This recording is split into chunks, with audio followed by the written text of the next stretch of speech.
Saudara-saudara yang dikasihi Yesus Kristus, adalah anugerah yang tak terhingga apabila saat ini kita masih boleh bersama di dalam persekutuan dengan Tuhan. Dan biarlah kasih karunia dan damai sejahtera dari Allah Bapa kita dan dari Yesus Kristus Tuhan kita kiranya menyertai saudara-saudara sekalian. Amin. Saudara-saudara, dalam sebuah cerita tentang Ibu Teresia, seorang tokoh perempuan Kristen dari Kalkuta, India. Suatu hari Ibu Teresia pulang dari pasar. Ketika dia sampai di rumahnya, dia mendengar tangisan anak yang sangat memilukan dari tetangga sebelah yang beragama Hindu.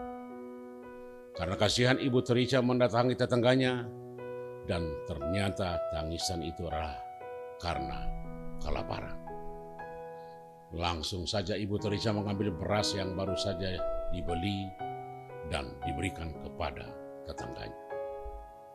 Tetapi yang paling membuat Ibu Teresia terkesima adalah ketika tetangga yang beragama Hindu menerima beras, dia juga langsung memberikannya kepada tetangga sebelahnya yang beragama Muslim. Inilah pokok utama bagaimana hidup untuk saling mengasihi.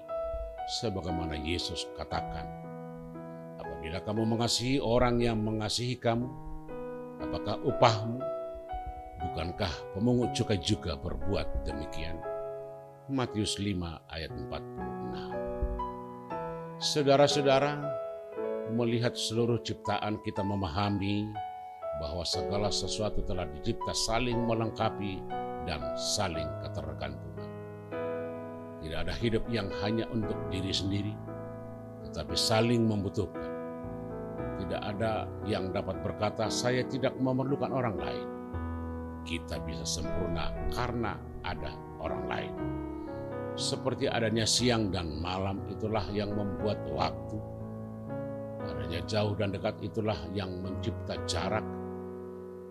Adanya luar dan dalam, atas dan bawah itulah yang membentuk ruang. Adanya pertemuan dan perpisahan, adanya rindu dan benci, itulah harmoni. Sebenarnya ketika seseorang mengklaim diri menjadi yang terutama, maka keutamaan itu sendiri menjadi absurd. Sebab benar tidaknya diri harus berkaca kepada diri orang lain. Maka dari itu kita mempunyai arti ketika orang lain ada. Kita memiliki makna ketika ada orang di sekitar kita. Saudara-saudara, perkataan Yesus ini sangat kontras dengan realitas sehari-hari. Karena pada kenyataan kita hanya mampu mengasihi orang-orang yang berbuat baik kepada kita. Karena memang kita hanya mengasihi orang lain selalu didasari saling memberi, saling menguntungkan. Sangat sulit untuk mengasihi musuh.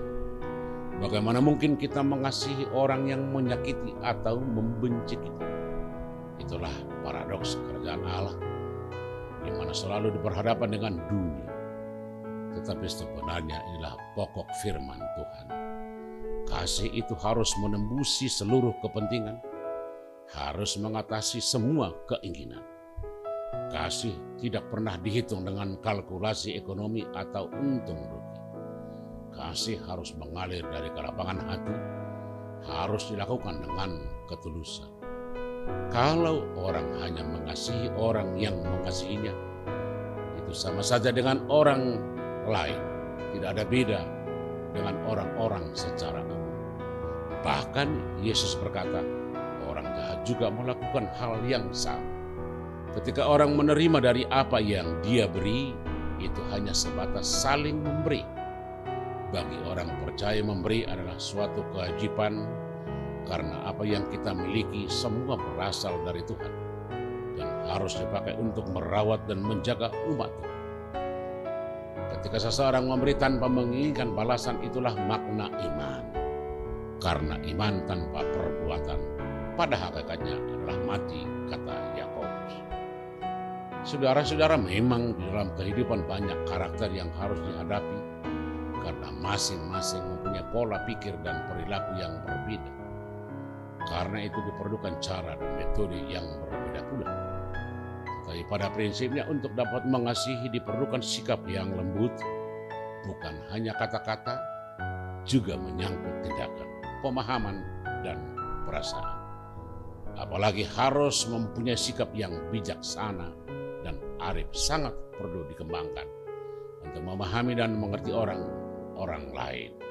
Itulah sebab Yesus mengatakan, upah di sorga akan diberikan Bapa bagi orang yang berbuat baik dan mengasihi. Amin.